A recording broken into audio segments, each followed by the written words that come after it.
In the fall of 2017, MysteriousWV profiled the case of LaRoy Gorman, a Charleston banker who was murdered in November of 1982. This feature represented the first time that MysteriousWV was allowed access to original investigative material for use in our presentation.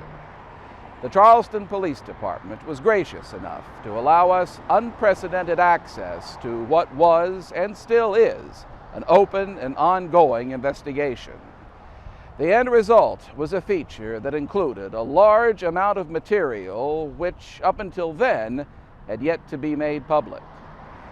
During the intervening years, additional portions of this report have since been unearthed, and therefore, the narrative of what transpired on the night of November 12, 1982, can now be told in greater detail than ever before possible.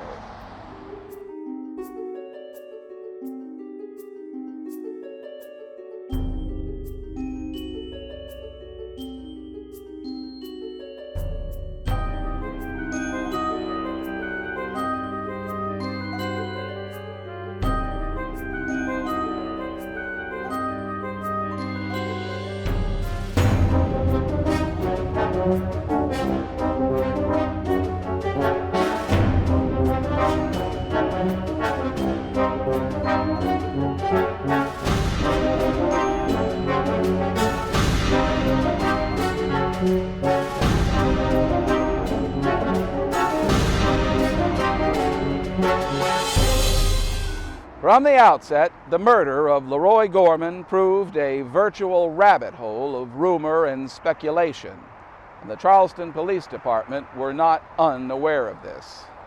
However, like any ongoing investigation, information made available to the public was kept to a minimum. Even in 2017, MysteriousWV was limited to some extent in what we could divulge. In particular, we were prohibited from copying or photographing any portion of the report itself. Now, hoping to finally thaw out this long frozen case, the Charleston Police Department has, for the first time, allowed portions of their original report to be copied. And MysteriousWV has been granted the extraordinary and humbling privilege of being the first media entity to utilize this raw material. The feature you are about to see will be longer than you are accustomed to, but please watch closely, for the majority of what you are about to see and hear is being made public for the first time anywhere. To say that presenting a detailed and in-depth expose concerning the murder of LaRoy Gorman was an intimidating task would be the understatement of any century. The enormity of the crime, coupled with the equally enormous amount of investigative material, presented MysteriousWV with a near monumental task. The amount of printed material alone, if read verbatim and unedited, could easily result in a feature exceeding the 12-hour mark. Clearly not a viable option for this platform, nor a legally feasible endeavor. While the Charleston Police Department imposed virtually no restrictions on what could be presented, issues of privacy and safety must be taken into account. To that end, this feature will frequently utilize pseudonyms for individuals whose identities have heretofore not been made public. We will also limit what is reported in terms of speculation and conjecture concerning possible suspects and motives. The reasons for such circumspection will become plainly evident as the narrative unfolds. A narrative which began to unfold in earnest in November of 1982. LaRoy Earl Gorman was a lifelong resident of West Virginia. In 1963, he left Beckley, West Virginia, to take a job with the Charleston National Bank.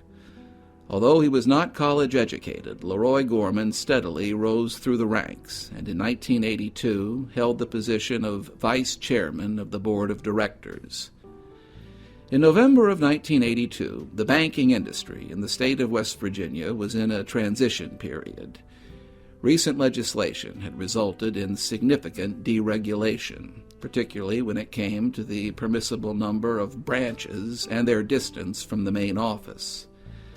1982 was also a turbulent year for banking and the economy in general, as a nagging recession dragged on for its second straight year. In October of 1982, the situation for one institution in particular, the First National Bank of South Charleston, was growing increasingly dire.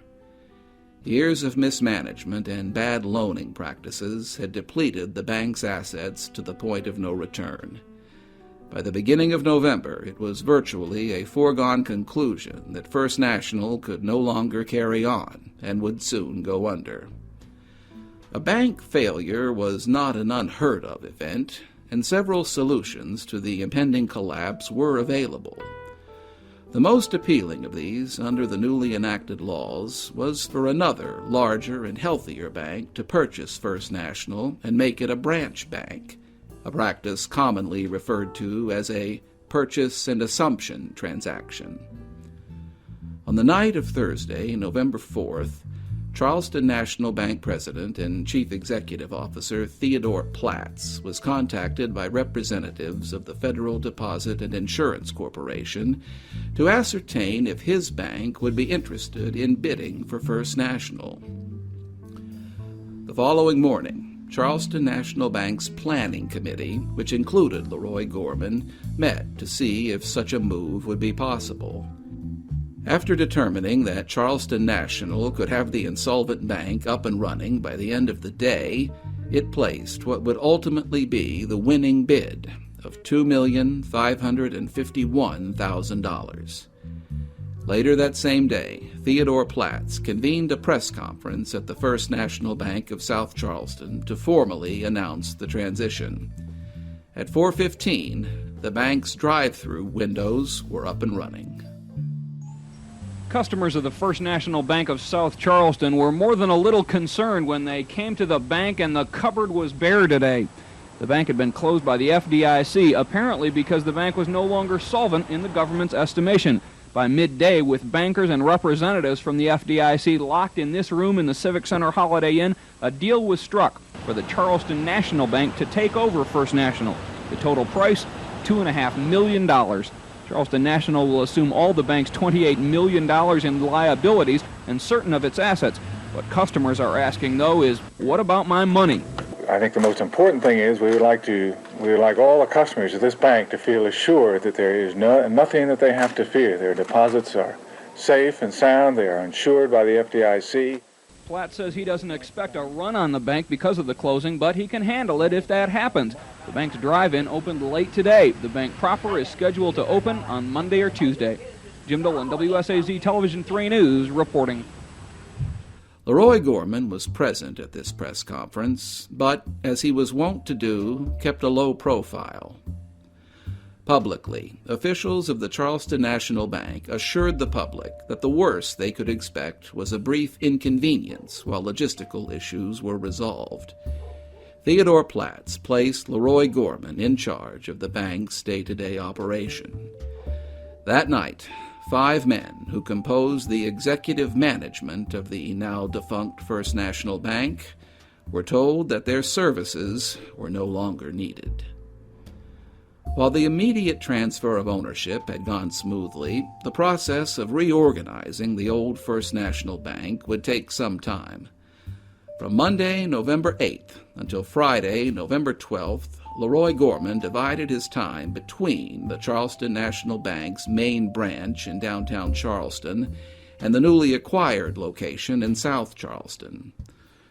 Gorman's personal secretary later reported that everything seemed normal at Charleston National on Monday, Tuesday, and Wednesday. However, when LaRoy Gorman returned to work on the Friday after Veterans Day, his demeanor seemed to have soured. She reported that he seemed preoccupied and that his temper was somewhat short.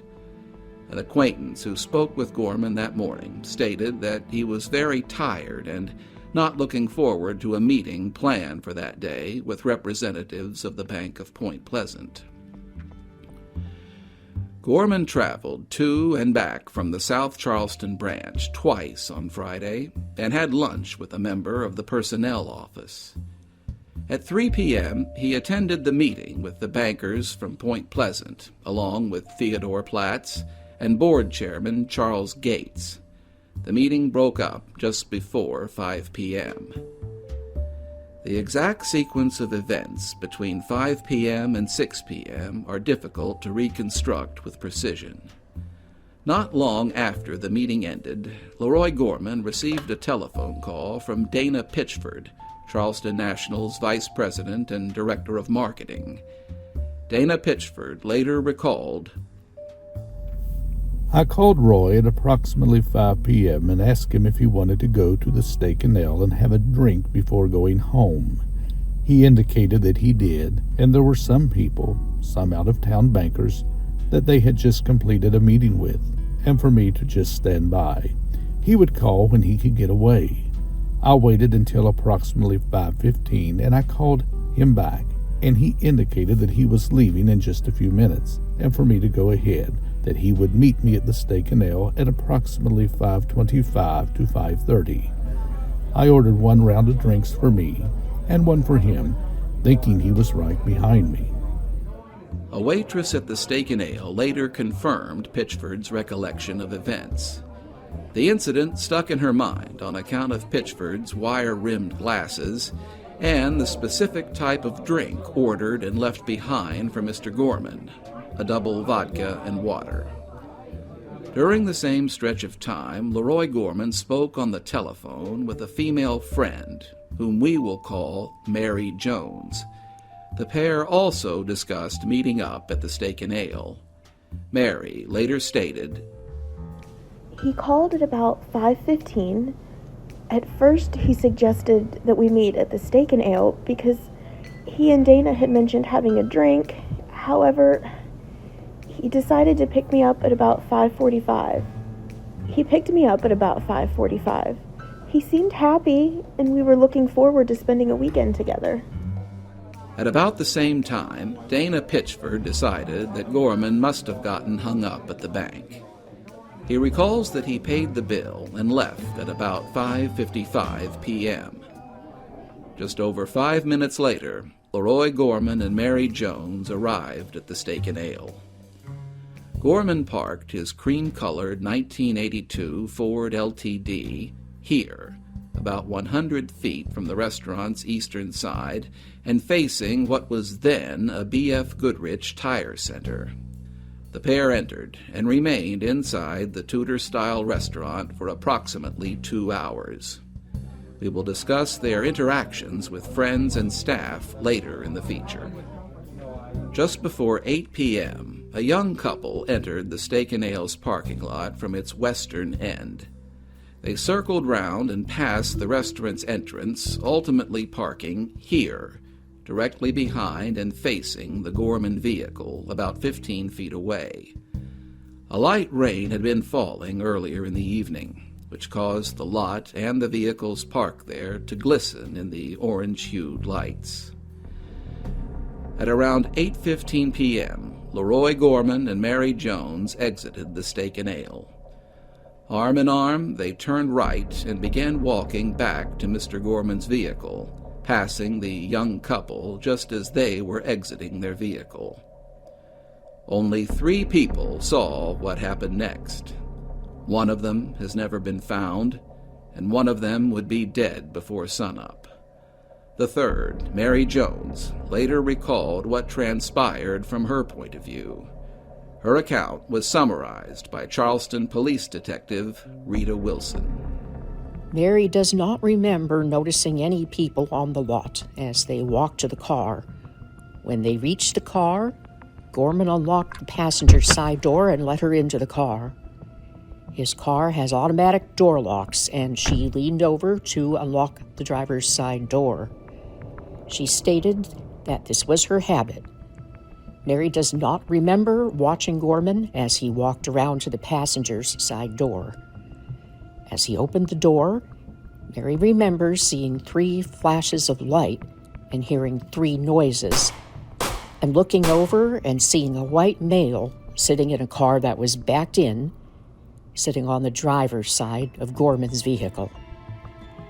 She remembers seeing a tan jacket sleeve and a gun in the man's hand. She does not know whether the car was moving when she looked at it. She then looked back at Gorman and did not see where the other car went. What Mary could not see was the shooter's vehicle pulling forward, making a hard left turn, and then speeding towards the restaurant's eastern exit, screeching its tires in the process. At Ferry Street, it made a sharp left-hand turn before disappearing from sight. After the shots were fired, LaRoy Gorman shouted, "God damn it!" and according to witnesses, he braced himself against his car but remained standing. By this time, several sets of eyes had turned in the direction of the 3 gunshots and the escaping vehicle. According to several accounts, it took the better part of a minute for the reality of what had transpired to sink in. Fearing that Gorman may have suffered a heart attack, the male half of the young couple, whom we will call John Davis, walked over to Gorman's car. By all accounts, John was the first bystander to reach LaRoy Gorman. The scene was somewhat confused. Mary initially thought the shooter had fired blanks and that LaRoy was going into shock. LaRoy Gorman himself initially did not believe that he had been shot and tried to brush the incident off. At about this time, another male witness joined John. John lifted up one side of Gorman's jacket and noted a bullet wound and some blood. The other young man also noted this and firmly advised LaRoy Gorman that he needed to get to a hospital and fast. Gorman still insisted he was all right and wanted to leave. He got into the driver's seat of his car. Having watched from near the restaurant, the female half of the young couple, whom we will call Emily Miller, realized the seriousness of the situation. She and another female witness went inside and instructed the staff to call the police and an ambulance. Within minutes, Charleston Dispatch put out the word, Signal 20 at the Steak and Ale. Emily ran over to join her companion at the scene. Gorman continued to insist that he was not hurt bad, was capable of driving, and just wanted to leave. John and the other young man firmly tried to dissuade him. At this point, Mary interjected, stating that she could take Gorman to the hospital herself. Mary and John helped Gorman into the passenger seat of his car. Emily protested that she had already called for an ambulance and the police. Mary got into the driver's seat, rolled up the window, and started the car. She was just applying the brake preparatory to pulling out when a Charleston police cruiser arrived and prevented her from leaving. First to arrive on the scene were Patrolman Charles Sadler and PFC Ranson. Ranson approached the passenger side of LaRoy Gorman's car and asked him to step out. In his 102 report, Officer Ranson described the scene thusly. As I approached the passenger side of the Ford LTD, I observed a white male sitting in the front passenger seat of the Ford. I opened the front passenger door, and the white male stepped from the vehicle, and I detected a strong odor of alcohol. I then inquired of him if he was all right, to which he replied that he was fine. Within minutes, the parking lot of the Steak and Ale was a sea of red and blue flashing lights. No fewer than 10 members of the Charleston Police Department would eventually respond to the scene, which could best be described as controlled confusion. While Officer Sadler began questioning potential witnesses, another officer, Ivan Lee, helped Mary out of the driver's seat, at which time she simply stated, "He's been shot." Lee went to the passenger side to aid Officer Ranson. When again asked point-blank if he had indeed been shot, LaRoy Gorman finally admitted that he had. Officers Ranson and Lee helped Gorman remove his sport coat, tie, and glasses. In her 102 report, Officer Lee stated, "We removed his sport jacket and I saw a small amount of blood on Mr. Gorman's shirt sleeve. I noticed Mr. Gorman was pale. I requested at that time for Officer Ransom to help lay Mr. Gorman down. About the same time, Mr. Gorman's legs began to give way, and we placed him to the ground. The ambulance arrived and began working on Mr. Gorman." Officer Lee quickly gathered what information she could about the suspected shooter and his vehicle so that a bolo could be broadcast. Amidst the confusion, Mary spoke to several of the responding officers and, to varying degrees, recounted what had taken place. While her overall narrative was generally consistent, a few key variations were later noted. Officer M.E. Taylor reported that Mary advised him that as Gorman was walking around to the driver's side of his car, she heard him exchange words with the subject in the car next to his. To Officer Lee, she reported that the subject in the other vehicle was a white male, and she thought the shots fired had been blanks. To Officer Sadler, she added that the shots were fired as she was leaning over to unlock the driver's side door, and that she was only able to observe the suspect through the rear driver's side window.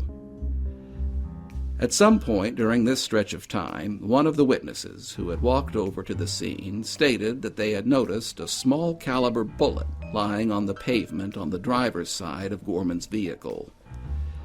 With this discovery, Officer Sadler was recalled to the scene. He quickly moved to secure the area around the vehicle so that crime scene photos could be taken. Around this time, Detective Rita Wilson arrived and took overall charge of the crime scene. Unfortunately, Wilson had responded to the scene so quickly that she had forgotten to grab a camera. After Detective Wilson was briefed, LaRoy Gorman was loaded into an ambulance and transported to the Memorial Division of the Charleston Area Medical Center, about 2 miles away. Mary was later transported to the same location by Officers Lee and Ranson. The officers questioned her about what had taken place, but later reported that she was still too badly shaken to relate anything helpful. With the crime scene now secure, Detective Wilson gave it the proverbial once-over. She quickly noted one very important physical detail, a detail which, until now, has never been made public. Wilson noted that the parking space next to Gorman's Ford LTD was uniformly wet, whereas the pavement beneath the Gorman vehicle was mostly dry. A check with the Weather Bureau revealed that another round of showers had passed through the area during the time LaRoy Gorman and Mary Jones were inside the Steak and Ale. Mary later advised that the parking spaces on either side of Gorman's vehicle were occupied when they arrived at around 6, a time when no rain was falling. The wet surface of the adjacent parking spot indicated that 1. The vehicle present at 6 p.m. could not have been the suspect vehicle. 2. The space had remained vacant for some time between 6 and 8:15 p.m. And 3. That the suspect's vehicle could not have been parked in the adjacent spot for any considerable length of time prior to the shooting. Otherwise, the pavement there would also show at least some signs of drying. Whoever the shooter was, he had arrived at the Steak and Ale after LaRoy Gorman and Mary Jones were already inside. By 9 p.m., word of the shooting had spread. Local NBC affiliate WSAZ dispatched a camera crew along with reporter Jim Dolan to the scene. Dolan later filed this report, which aired during the 11 p.m. newscast that same night. It was just before 8 o'clock this evening in the parking lot of the Steak and Ale restaurant in Kanawha City. According to witnesses at the scene, Leroy Rocco Gorman, a vice president at the Charleston National Bank and a fairly regular customer at Steak and Ale, left the lounge after having a couple of drinks with friends. There was no argument. In fact, one waitress said she heard Gorman laughing with several people just a few minutes before the shooting. But moments after Gorman left the building headed for this car, customers and employees inside heard at least one gunshot and possibly two. Witnesses at the scene disagreed. When they went outside, they saw Gorman laying by the side of his car bleeding, but apparently not hurt too badly. Right now, police are as stumped as everybody else. They have a general description of a man who fled from the scene, but the parking lot was so dark they couldn't get a good look at him. A police interview with Gorman later tonight should reveal more information. Gorman was taken to the Charleston Area Medical Center's Memorial Division, where he is listed in satisfactory condition with a bullet wound in the abdomen. Jim Dolan, WSAZ Television 3 News, Charleston. Officer Sadler remained at the Steak and Ale, gathering names and statements for his report. At approximately 9 p.m., he left the scene and drove to the hospital where LaRoy Gorman had been taken. At the time, the crime he was investigating was still one of malicious wounding. No one yet knew that the hands of the clock were already conspiring against them. Officer Sadler first spoke with Dr. Edward Wright, who advised him that Gorman had been shot 3 times, twice in the right arm and once in the right lower back. His condition was then listed as stable. Officer Sadler was directed to an X-ray room where he conducted the first of 3 interviews with LaRoy Gorman. These 3 interviews represent the only times that LaRoy Gorman himself described what had transpired that evening. So as to relate the events described by Mr. Gorman in as much detail as possible, we will now present a verbatim reading of the official account as recorded by Officer Charles Sadler. Mr. Gorman stated that as he was opening the door to his car, that he heard what sounded like 3 shots immediately behind him and felt the sensation of being struck in the arm.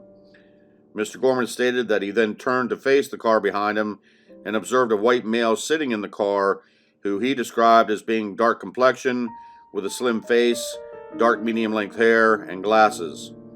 The victim, when describing the suspect to me in the X-ray room, stated that they looked like the ones I was wearing, dark-colored, heavier frames, plastic. Mr. Gorman also stated that the subject was very angry-looking.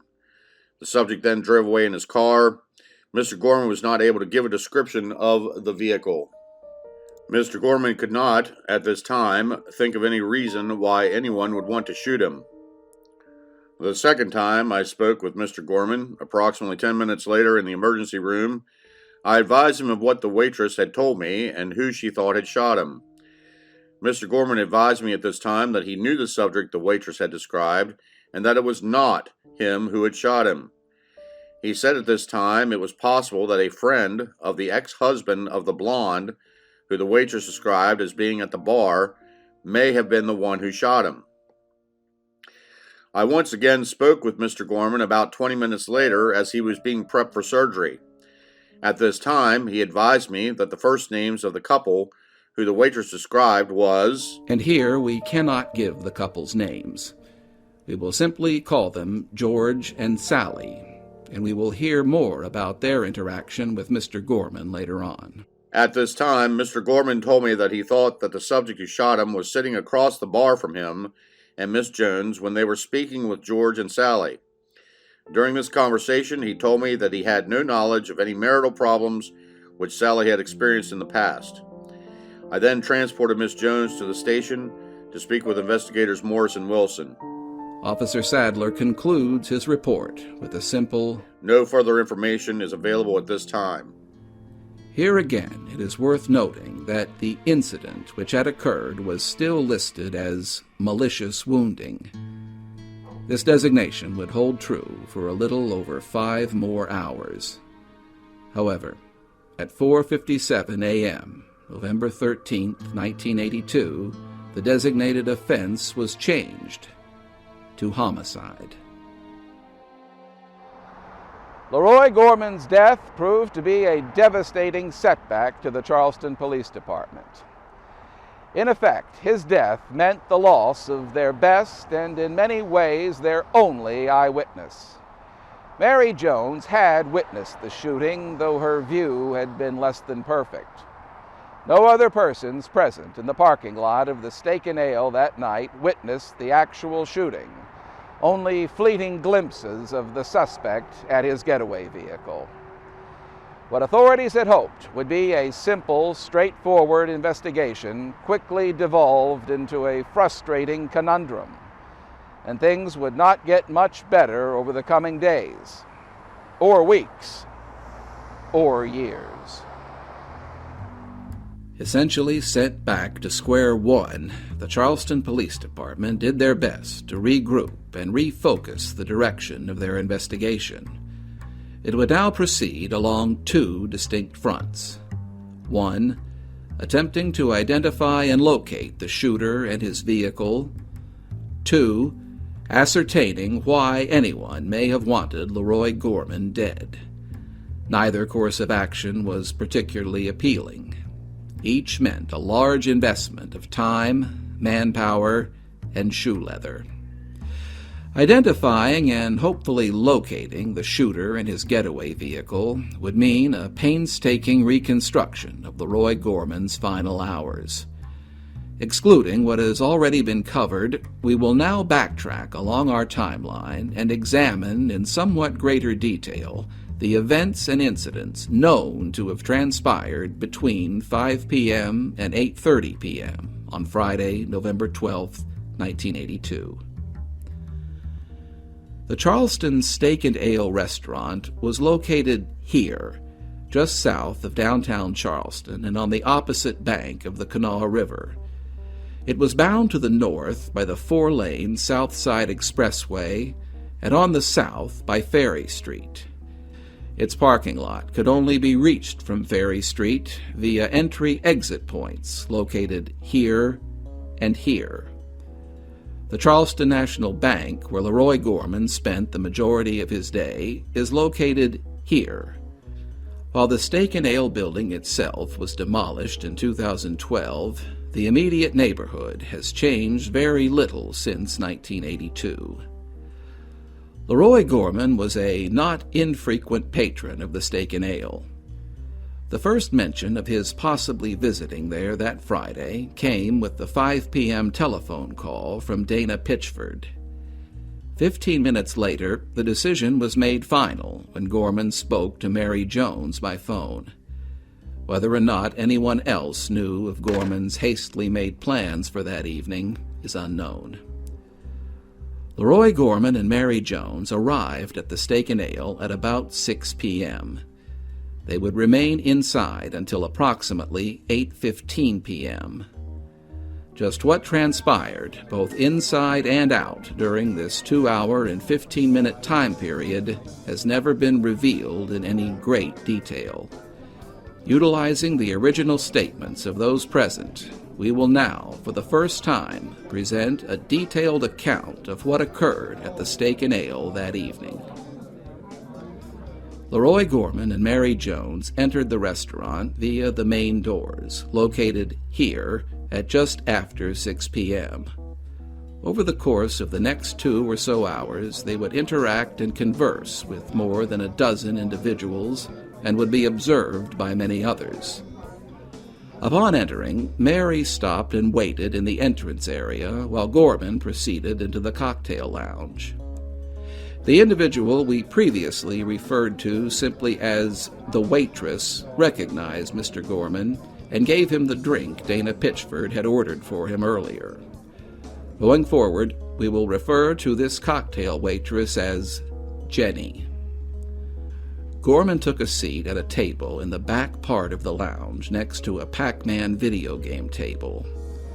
Jenny recalled that over the next 90 or so minutes, Mary Jones and LaRoy Gorman ordered a total of 3 glasses of wine and 4 double vodka and waters. During that time, no fewer than 60 or 70 customers came into and departed from the lounge. Jenny later recalled that she only remembered one individual ever joining LaRoy and Mary at their table. She advised that she had never seen this man in the restaurant before. Mary later identified the man who stopped by their table as Archie Chestnut, a former candidate for Charleston City Council, as well as a neighbor and friend of Gorman's from the Terrace Park East apartments. Mary added that she and LaRoy also had conversations with a young woman at the adjacent table and 2 young men playing the nearby Pac-Man video game. Mary advised that the young woman with whom LaRoy spoke was a former employee of Charleston National. Police questioned Mr. Chestnut and learned that he had left the Steak and Ale more than an hour before the shooting and had an airtight alibi for the next few hours. LaRoy Gorman and Mary Jones got up from the table to leave at approximately 7:45 p.m. On their way out, they spied George and Sally sitting at a corner of the lounge's bar. The foursome engaged in friendly conversation for about 20 to 30 minutes. At approximately 8:10 p.m., another patron, whom we will call Hank Mueller, entered the lounge and took a seat at the opposite corner of the bar from Gorman and his companions. At about this same time, the young couple, whom we are calling Emily Miller and John Davis, pulled into the Steak and Ale parking lot. The timing and sequence of the next series of events are crucial and will be presented here with as much accuracy as the written records provide. Having said that, it should be noted that many witnesses disagreed on many of the specifics, particularly with regards to time. Rather than focus on the hands of the clock, we will instead place emphasis on the order in which the events unfolded. Not long after Hank Mueller took a seat at the bar, LaRoy and Mary said their goodbyes to George and Sally and left the lounge area. Each made a brief stop at the restrooms near the main entrance before proceeding out into the parking lot and towards Gorman's car. Emily Miller later advised that she and her date remained in their parked car for about 5 or 6 minutes after arriving. It was during this time that Emily got a good view of Mr. Gorman's vehicle, the suspect's vehicle, and the suspect. She recalls that Mary and Mr. Gorman passed right by her on the passenger side as she and John were walking towards the east end of the Steak and Ale. 3 shots rang out just as Emily and John reached the sidewalk. They each turned around in time to observe the suspect vehicle squeal its tires, drive to the southern end of the lot, and turn hard left onto Ferry Street. According to Hank Mueller, who was still seated at the bar in the restaurant's lounge, George and Sally got up to leave not more than 2 or 3 minutes after LaRoy Gorman and Mary Jones made their exit. If his recollection was accurate, then George and Sally should have been exiting through the main entrance and crossing to the northern lot to George's Volkswagen in the immediate aftermath of the shooting. Although detailed and extensive, this narrative invariably begs the obvious questions. Who saw what, and just what did they see? Emily Miller ultimately became the Charleston Police Department's best overall witness. Not only was she able to calmly observe the suspect and his vehicle for several minutes prior to the shooting, she also happened to be an artist and was naturally accustomed to taking note of physical features. That night, before she even provided a written statement, Emily drew this sketch of the man she observed parked beside LaRoy Gorman's vehicle. In her own words, she described the man this way. I noticed he had a thick mustache and thick brown hair. His hair was full at the top and tapered at the side and flipped up in the back. He had sort of a sharp nose, and I couldn't see his eyes too much, but I did notice that his eyelids were full. His eyes were small. He had sort of, not very evident, prominent cheekbones. I could see a hollow place below his cheekbones. A very full mustache. He had a button-down shirt on and some kind of jacket over it.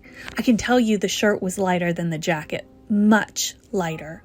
Emily added that the suspect was not wearing either glasses or any type of headwear. Concerning the lighting conditions, Emily found them not as bad as had been reported. It was pretty well lit up from the overhead lights on the parking lot. I could see the man that was sitting up by himself in the car very well because the lighting was coming in from the side. He appeared to be looking around, especially in the direction of the Steak and Ale entrance and exit. The news video taken after the shooting and Polaroid photos taken at the scene the following day indeed show that the suspect's vehicle would have been parked just one space north of both an ornamental lamppost-styled fixture and a standard overhead sodium vapor lamp. And, just in case you're fascinated by esoteric nostalgia, the sodium vapor lamp, which cast at least some light upon the unknown, is still there today. Aside from Emily, John and at least 2 other adult witnesses got looks at the suspect's vehicle. Each of them later described the getaway vehicle for authorities. It was brown in color. Not really sure about the model. I know it was either a Grand Prix or a Monte Carlo. Had a half vinyl roof, which was white. Could have been gray, but I think white. I see a brown car with a long body with a white Landau roof. It was a darker color. I cannot specify any color except it was dark. It appeared to be an older make car, and it was a standard-sized American car, maybe 7 years old. It looked like it was dark, maybe gray. It looked like an older model. Detectives later drove Emily to a large parking lot and had her observe several mid-70s General Motors vehicles. Emily was able to add that the vehicle she had observed had square headlights and a straight body line along the sides. The car's taillights were horizontal-shaped as opposed to vertical or rectangular. Overall, she felt that the car which most closely resembled the suspect's vehicle was a late 1970s Chevrolet Monte Carlo. The combined description, although detailed, matched literally millions of vehicles around the country. Unfortunately, no one present that evening got a look at the car's license plate. Adding to the confusion were the accounts of Steak and Ale manager Steve Cummings and one of the restaurant's cooks. The cook, whom we will call Harry, arrived at the Steak and Ale for his regular shift just after 6 p.m., mere minutes after LaRoy Gorman and Mary Jones arrived. Harry pulled into a lot shared by the Steak and Ale and the B.F. Goodrich Tire Center. He observed a man whom he thought was possibly checking parked cars in search of unlocked doors. Alarmed, Harry advised manager Steve Cummings of what he had seen. The 2 men walked over towards the B.F. Goodrich parking lot. Harry pointed out a silver or bluish Chevrolet Monte Carlo parked in front of the first B.F. Goodrich garage door. Harry advised this was the vehicle the suspicious man had gotten into. Harry and Steve walked into the B.F. Goodrich lot from the southern side and observed the man with his hand on the door handle of a small orange car. Steve Cummings confronted the man and asked what he was doing. The man replied that he had a reservation at the Steak and Ale and was waiting on his wife. Unconvinced of his explanation, but feeling appropriate warning had been given, Harry and Steve Cummings returned to the Steak and Ale. A short time later, Harry went back out into the parking lot to move a fellow employee's vehicle. He observed the suspicious man once more, standing at the southwest corner of the B.F. Goodrich lot at the point where it adjoins the Steak and Ale lot. When Steve and Harry described the suspicious man to investigators, their words sounded eerily familiar. He was a white male, about 5'10" or 5'9", kind of thick hair.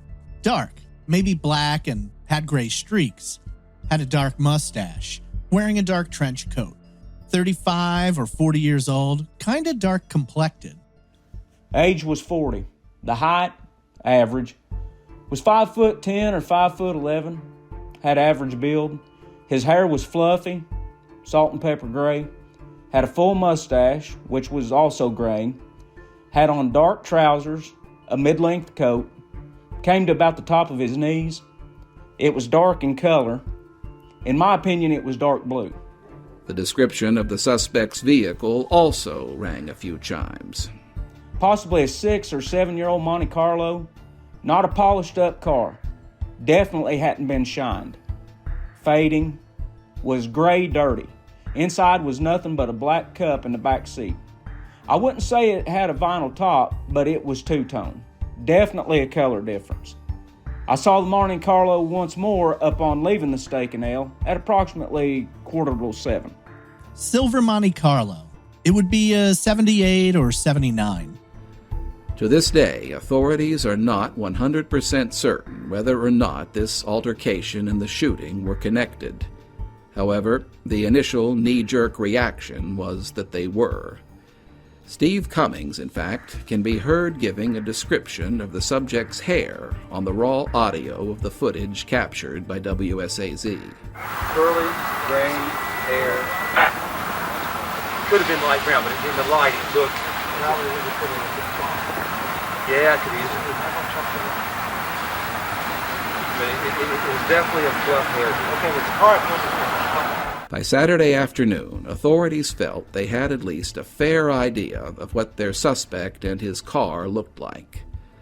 Over the next few weeks, they would continue to work with eyewitnesses to refine and reconstruct the face of the man they saw. Police were given several descriptions. Could have been light brown, but in the light it looked. But one that proved especially helpful was a drawing by one witness who also happened to be an artist. Police would not release that drawing at this time. These are the original facial composites created by the eyewitnesses utilizing an identikit. Using these overlaid images, along with the hand-drawn sketch made by Emily Miller, authorities eventually assembled the most common and matching facial features into this final composite. This is the man police believe waited for LaRoy Gorman in the parking lot of the Steak and Ale restaurant on November 12th. He is the man suspected of firing 3 shots at Gorman, an executive at the Charleston National Bank. Gorman later died of his wounds. The suspect is described as being in his late 20s, a white male with a dark complexion, dark hair, and a mustache. The composite drawing, which was released late this afternoon, was done with the help of one female witness at the scene of the murder and others who saw glimpses of the suspect. After the shooting, the suspect escaped in a late-model sedan, possibly a Grand Prix, according to police. The composite is all police have right now. Clues to the murder have been sparse, and this release follows more than a month of investigations by as many as 7 detectives. Anyone with information about the murder or the composite drawing is urged to call Lieutenant Danny Monk at the Charleston Police Department. Jim Dolan, WSAZ Television 3 News, Charleston. When it came to a possible motive, investigators quickly diverged on 2 distinct routes: business or pleasure. Police have been unwilling to discuss Gorman's personal life, perhaps because it is proving particularly volatile. While the official line is that everyone liked Gorman, that doesn't seem to jibe with the facts. Gorman was divorced, and his personal life, contrary to public account, apparently had a sordid side to it. WSAZ has learned that Gorman had been accused by some of sexual harassment, and according to his friends, he was involved in the making of sex films with friends and coworkers, and some of the women he dated were ex-wives and lovers of men that he knew. The bottom line in the investigation to this point is that the murderer could have come from any of the sides to LaRoy Gorman. Between the enemies that he made in the banking business and the enemies that he made in his somewhat sordid private life, Gorman's murder is keeping at least 7 Charleston police detectives busy, and to this point at least, confused. Jim Dolan, WSAZ Television 3 News, Charleston. MysteriousWV independently confirmed that LaRoy Gorman did indeed have a healthy and active social life, a life he made a point to pursue only after working hours. He also was known to occasionally bend his elbow a bit much at social gatherings. However, by most accounts, if Mr. Gorman were to be classified as a drunk, then he would certainly be subcategorized as a happy one. Virtually all were in agreement that Gorman almost always went out of his way to avoid anything which would draw unwanted attention or publicity. This quirk of his personality was most apparent in the moments just after he was shot. Several witnesses recall that he was more concerned with keeping the incident out of the papers than he was with his own well-being. Following normal protocol, authorities investigated LaRoy Gorman's ex-wife and other women he either dated or was rumored to have been acquainted with. It was eventually discovered that Gorman's divorce from his wife, Helen, had not been entirely amicable, and that she had, for the previous 2 years, been sending anonymous, though non-threatening letters complaining about his lifestyle. When faced with conclusive evidence of this, Helen did admit to having written the letters. She cooperated with authorities and was eventually cleared of suspicion. Other rumors and conjecture about jealous husbands and jealous wives were also investigated and found to be largely without merit. When it came to a business-related motive, however, the rumors and conjecture were not quite so easily dismissed. Since the early morning hours on Saturday, the investigation into the life and death of Charleston National Bank Vice President LaRoy Gorman has been a puzzle, with surprising, almost tragicomic results. Gorman was virtually in charge of the day-to-day operations of C&B, and he was heavily involved in the takeover of the failed First National Bank of South Charleston in the weeks prior to his murder. That bank and its owners owed C&B large amounts of money before they were declared insolvent by the FDIC, and this provides one area of investigation into his death. How many people did Gorman anger and financially hurt by his actions concerning the takeover? Potentially many, according to investigators. It would be impossible to explore each and every business-related motive in detail. Denied loans, dismissed employees, angry board members, all were expressed as suppositions. However, the Charleston Police Department ultimately put the most stock into theories surrounding the recent failure and acquisition of the First National Bank of South Charleston. The day after the shooting, investigators went to the Charleston National Bank to search Mr. Gorman's personal desk. At the request of Board Chairman Charles Gates, most of his personal papers had been removed and placed in the bank's vault for safekeeping. On top of Gorman's desk, investigators found several articles from the Charleston papers pertaining to the acquisition of First National Bank. The rest of the papers in his desk and vault were examined, but found to pertain only to routine daily matters. A check of his calendar and appointment book also revealed nothing unusual. 3 days later, a search of Mr. Gorman's apartment at Terrace Park East resulted in similar findings. With the assistance of Dana Pitchford and Mr. Gorman's longtime friend and co-worker, Marshall Colbank, investigators sorted through Mr. Gorman's possessions. Pitchford and Colbank advised that LaRoy Gorman had previously instructed them, in the event of anything unfortunate, to go to his apartment and separate personal and potentially embarrassing items of a sexual nature from his other possessions. During the search, a large number of papers pertaining to his personal finances and health were located, but nothing that appeared to indicate any fear for his life or well-being. Dana Pitchford personally handed over to investigators Mr. Gorman's wallet, pocket appointment book, business card case, pocket calculator, watch, and glasses. Pitchford advised that the items had been entrusted to him by Mary Jones while at the hospital the morning after the shooting.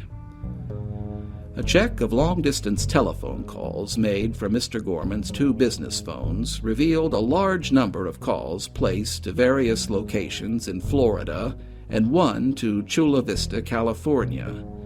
The numbers were checked, and most were found to be banks or other financial institutions, including Manufacturers Hanover in New York City and the Mellon Bank in Pittsburgh.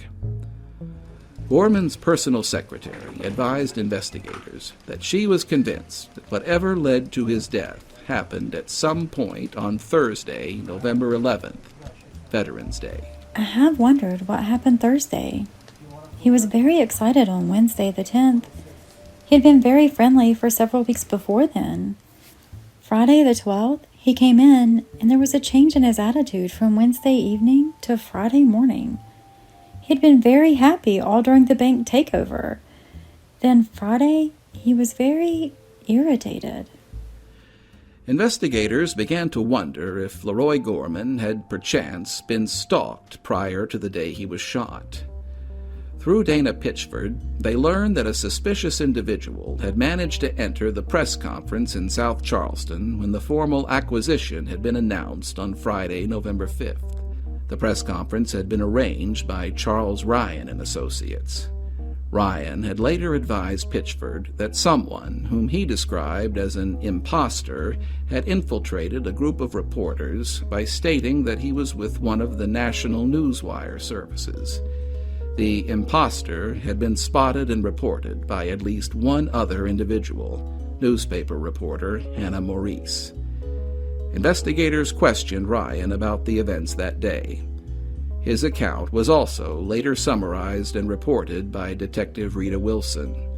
In part, her report read, The press conference at the First National Bank had been scheduled for 3 p.m., and the media representatives gathered at the door to await the opening of the bank at a Charleston National branch. Dana Pitchford was scheduled to bring the keys to open the doors. Ryan said that at approximately 3:15 or 3:30 p.m., he was talking to a man from a television station.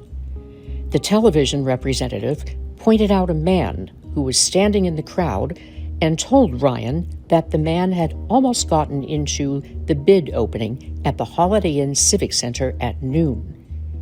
The man arrived and said he was with the FBIC.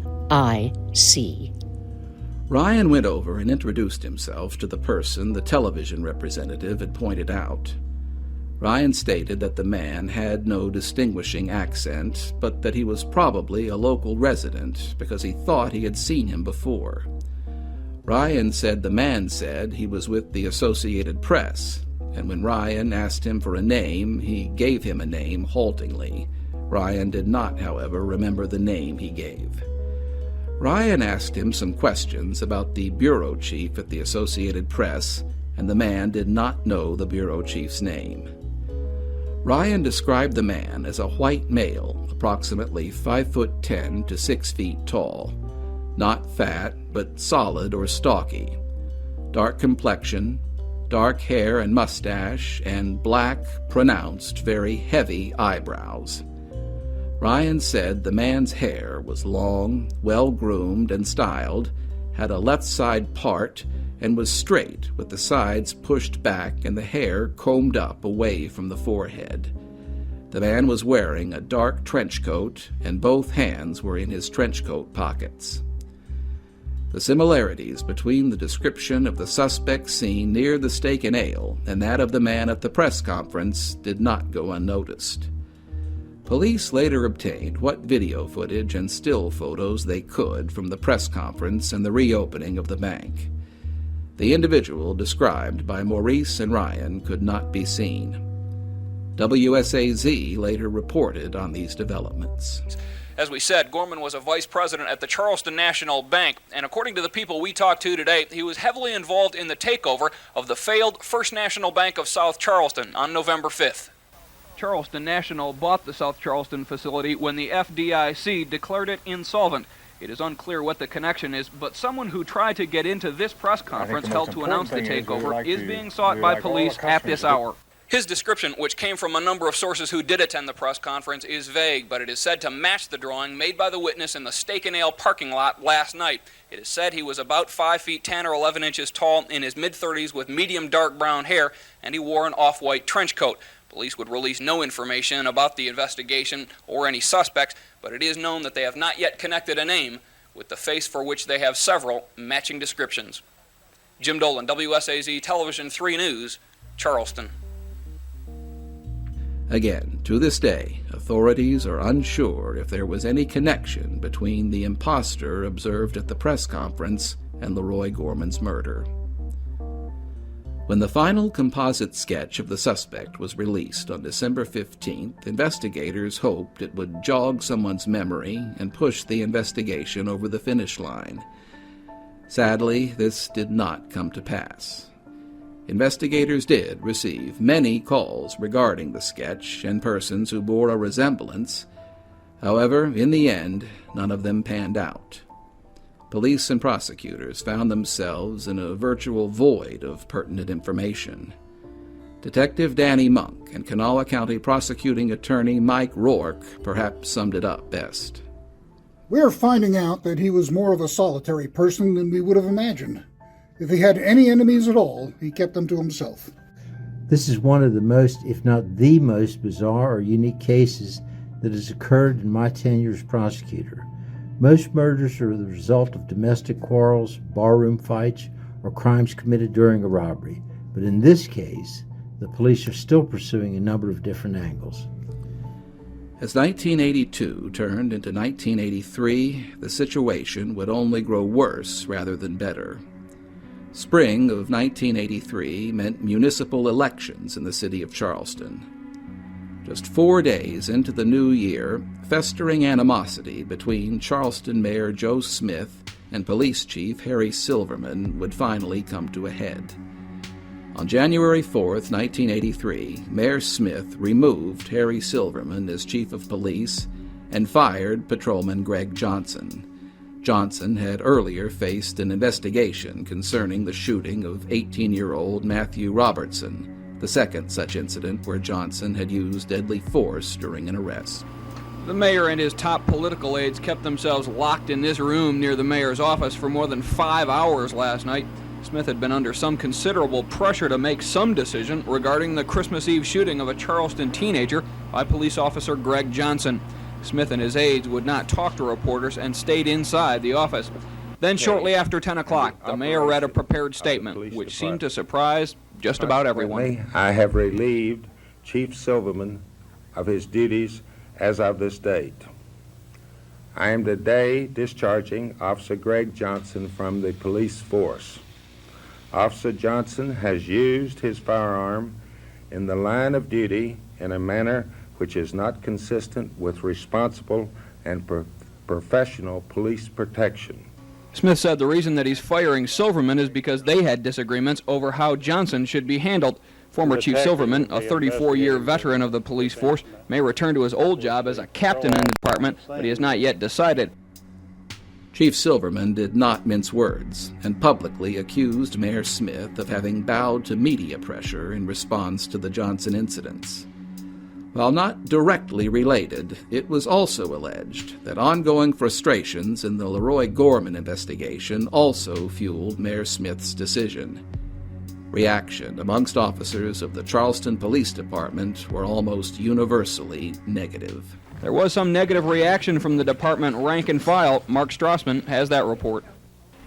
Shock, surprise, outrage. That's the reaction today from members of the Charleston Police Department to the dismissals last night of Officer Greg Johnson and Police Chief Harry Silverman. Well, I expect the morale to be extremely low for some period of time. Reaction from the cop on the beat on and off camera today is more pointed. It galls him the public and press criticize without understanding his daily risks. And he's angry Mayor Smith abandoned what he considers victims of circumstance. It's a sad day for law enforcement in this city when our mayor gave in to political pressure brought about by biased reporting on the part of our two newspapers who did not fully print the facts. We're kind of disappointed. It seems like that he acted under pressure from the media and political pressure in making his decision rather than on the facts of the case. Acting Chief Settle says he anticipates a departmental review of firearms training with an emphasis on shoot, don't shoot situations. A departmental review board for all shootings involving a police officer is also in the works. Mark Strassman, WSAZ Television 3 News at Charleston Police Headquarters. The tense and politically charged atmosphere continued to simmer into April. In a twist worthy of a political thriller, Kanawha County Prosecuting Attorney Mike Rourke threw his hat into the ring in the race for mayor of Charleston.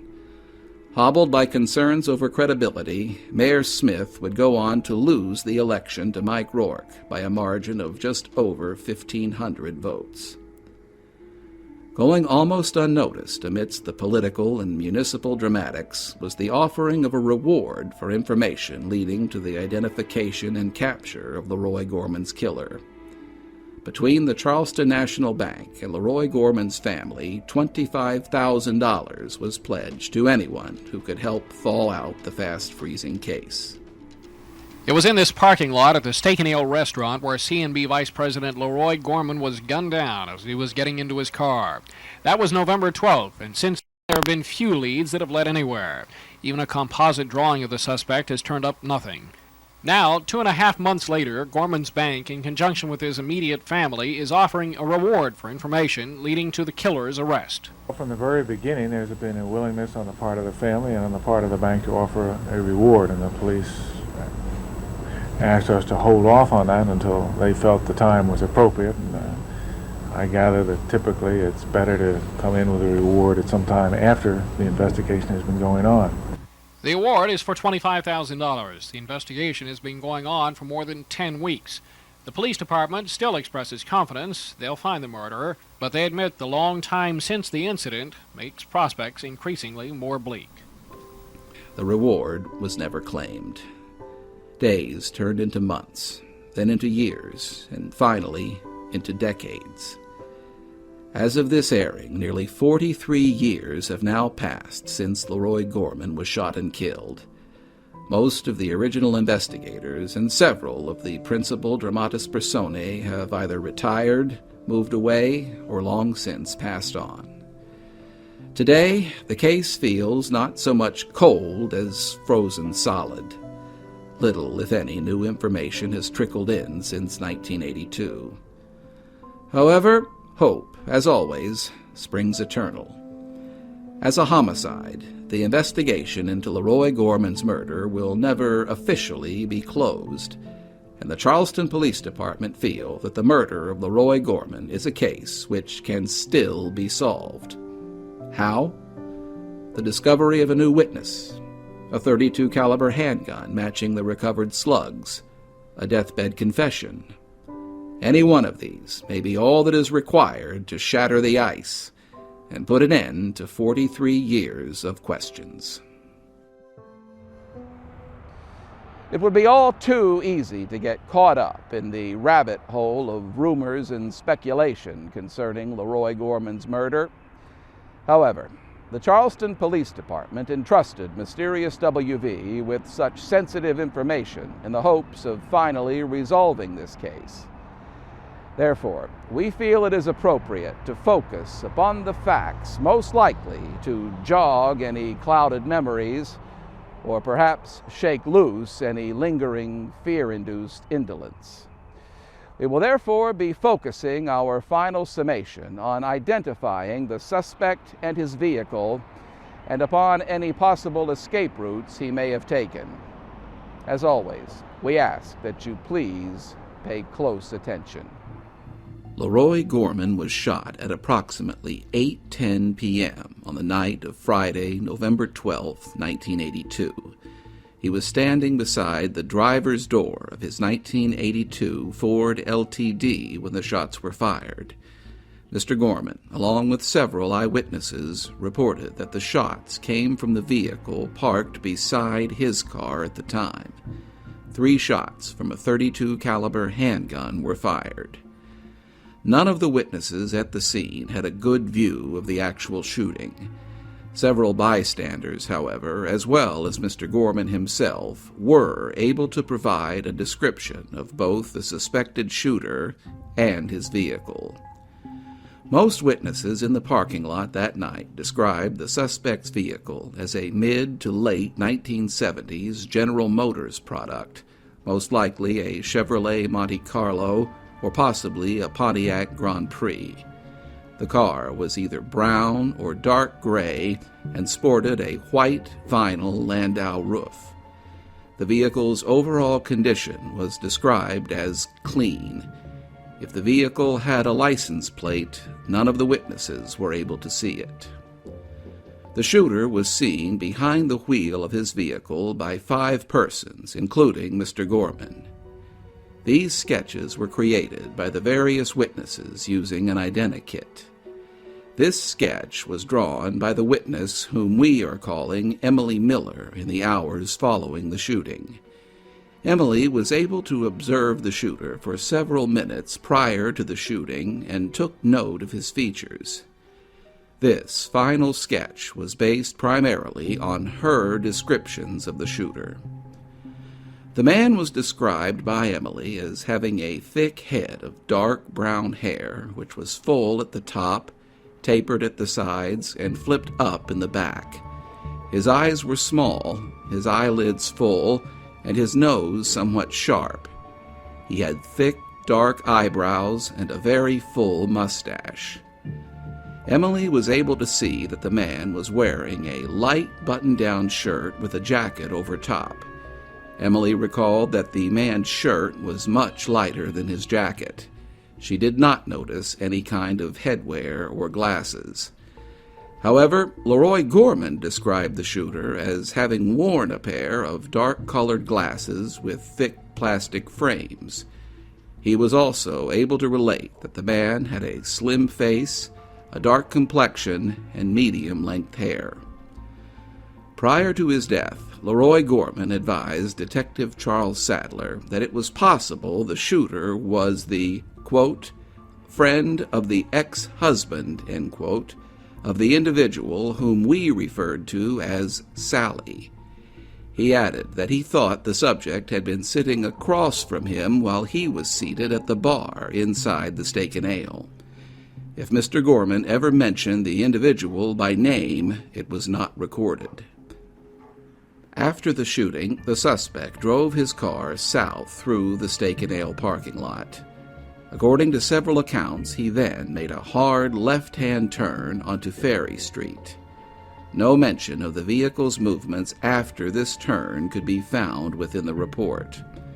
If the witnesses were correct, and the suspect did indeed turn left onto Ferry Street, then his open routes of escape were somewhat limited, and none of the routes offered any guarantee of a speedy escape. The fastest route to get him out of the immediate area would have meant making another hard left-hand turn onto this small stretch of road and then turning right onto the 4-lane South Side Expressway, also known as McCorkle Avenue. The stretch of roadway, however, would have presented the fleeing suspect with several potential issues. According to multiple confirmed sources, traffic along the expressway was exceedingly heavy that evening, and for the first 2 or so miles, the suspect would have had to either keep to his eastern direction of travel or double back and risk passing the crime scene again. Until he reached this bridge, which connects the expressway with Interstate 64 and 77, the suspect would have been bound by the Kanawha River to the north and a series of rural roads, most of which dead-end in hollows or simply lead back to the expressway, to the south. Conversely, after turning left onto Ferry Street, the suspect would have also had the option of keeping straight and driving up the concrete ramp which connects Ferry Street to the southern end of the South Side Bridge. This route, however, would have meant running the risk of being caught by a red light and forcing the suspect to either halt his escape or risk drawing attention to himself by driving through an active intersection. Assuming the suspect caught a lucky break and reached a green light, he would have had the choice of turning right and entering the residential South Hills section of Charleston, or turning left and driving directly into downtown Charleston. Turning towards the downtown area would have meant another almost immediate risk of being caught by a red light at the intersection of Dickinson and Virginia Streets. This, in addition to the fact that traffic along the downtown streets would almost certainly have been even heavier than that on the expressway. From this intersection, virtually every route leads to more stoplights and stop signs. There are several routes to interstate on-ramps, though none of them could be described as particularly direct. Turning right at the intersection on the South Side Bridge would have meant an even more difficult trek, as both roads at the foot of the hill leads up into a virtual maze of narrow, winding residential streets with a constantly increasing elevation. While it would have been possible to navigate these roads and make your way to the 4-lane U.S. Route 119, this option is far from appealing and would likely be known only to local residents. In essence, from the moment the shooter pulled his car into the Steak and Ale parking lot, he had, in effect, committed himself to a risky getaway regardless of the route he took. And yet, somehow, the suspect was able to exit the Steak and Ale lot and successfully avoid detection. Or did he? Authorities would be very interested in speaking with anyone who may have seen the suspect's vehicle after it left the Steak and Ale parking lot. To that end, they would like to hear from anyone who may have been in the immediate area between 8 and 8:30 p.m. on the night of November 12, 1982. If you have any information concerning the murder of LaRoy Gorman, please contact the Charleston, West Virginia Police Department at 304-348-6400.